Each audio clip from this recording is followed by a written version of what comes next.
আজ হবে জন্মাষ্টমী স্পেশাল তালের বড়া।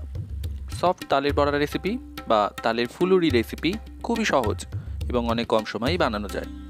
নমস্কার বন্ধুরা, আহারের বাহার রান্নার চ্যানেলে আপনাদের স্বাগত। আজকের ভিডিওটা দেখে আমার মায়ের রান্নার পদ্ধতিটা বা আমার ডেমনস্ট্রেশনটা ভালো লাগলে আমাদের রান্নার চ্যানেলটাকে লাইক, শেয়ার এবং সাবস্ক্রাইব করে দেওয়ার জন্য অনুরোধ রইল।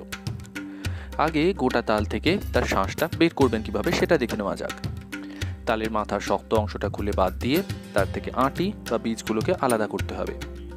সাধারণত তালের মধ্যে 3টে বীজ থাকে, তবে কোনো কোনো ক্ষেত্রে 2টো বা 4টেও থাকে। একটা বীজ থেকে আলাদা করে শাঁস বের করার কাজটা করতে হবে। একটা বীজ আলাদা করে তার গা থেকে কালো খোসা অংশটাকে যত্ন করে ছাড়িয়ে নিতে হবে, আর রোয়া শুদ্ধ তালের বীজটা থেকে শাঁসটা বের করতে হবে। এদিকে একটা ঝুড়িকে থালার ওপর বসিয়ে তার সাহায্যে শাঁসটাকে ঘষে বের করতে হবে।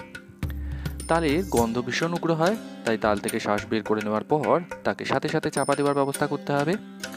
শ্বাস বের করে তাকে খোলা অবস্থায় রেখে দিলে মাছির উপদ্রব হয় ভীষণ, তাই জীবাণুর হাত থেকে বাঁচানোর জন্য চাপা দেওয়াটা জরুরি। তালটাকে ঝুড়ির ওপরে ঘষতে থাকলে তালের শ্বাস ঝুড়ির নিচে থালাতে পড়তে থাকবে, আর রোয়া শুদ্ধ তালের বীজটা হাতে অবশিষ্ট অবস্থায় থেকে যাবে। তাল থেকে শ্বাস বের করে নিয়ে রেখে দিলে কিন্তু নষ্ট হয়ে যাওয়ার সম্ভাবনা থাকে। তালের শ্বাস থেকে জলীয় অংশ বেরিয়ে আসে এবং তারপরে ধীরে ধীরে সেটা নষ্ট হয়ে যায়। তাই তাল থেকে শ্বাস বের করে নিয়ে বেশি সময় অপচয় না করে তালের বড়া বানিয়ে ফেলাই ভালো। কিন্তু যদি পরিস্থিতি বিপরীত হয়, অর্থাৎ শ্বাস বের করবার সেই দিনকেই তালের বড়া বা তালের অন্য কোনো রেসিপি রান্না করতে পারছেন না এমন হয়, তাহলে তালের শ্বাসকে ফুটিয়ে রেখে 2-1 দিন ধরে সংরক্ষণ করা যেতে পারে। তবে সেক্ষেত্রে ফোটানোর পরে ঠান্ডা করে রেফ্রিজারেটরে রাখতে হবে।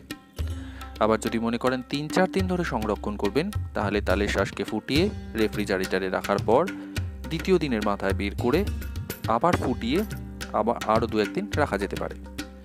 এমনকি বলি, আমাদের এখানে একটা তালের শ্বাস বের করে দেখানো হয়েছে এবং ওই একটা তালের শ্বাসকেই ফোটানো দেখানো হয়েছে।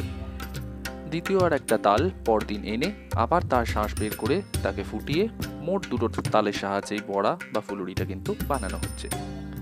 তালকে ফোটানোর জন্য আঁচে কড়া বসিয়ে আঁচ কম করে রেখে তালের শাঁসকে কড়াতে ঢেলে তার সাথে সামান্য লবণ মিশিয়ে নাড়াচাড়া করতে হবে।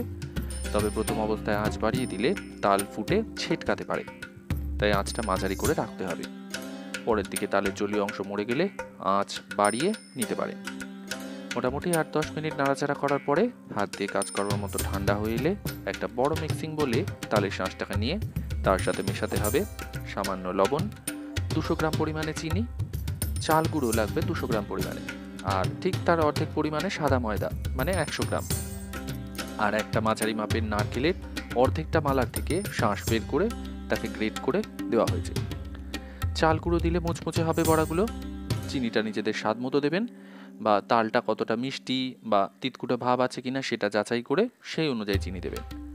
সাদা ময়দা খুব বেশি না দেওয়াই ভালো, তাহলে তালের বড়াগুলো নরম না হয়ে চ্যাটচ্যাটে হয়ে যায়। আরেকটা কথা, তাল গড়াতে ফোটানোর সময় একবার অল্প করে লবণ মেশানো হয়েছিল। এখানে যেহেতু চিনি দেওয়া হচ্ছে যথেষ্ট পরিমাণে, তাই স্বাদের ভারসাম্য বজায় রাখবার জন্য সামান্য লবণটা কিন্তু মনে করে মেশাবে।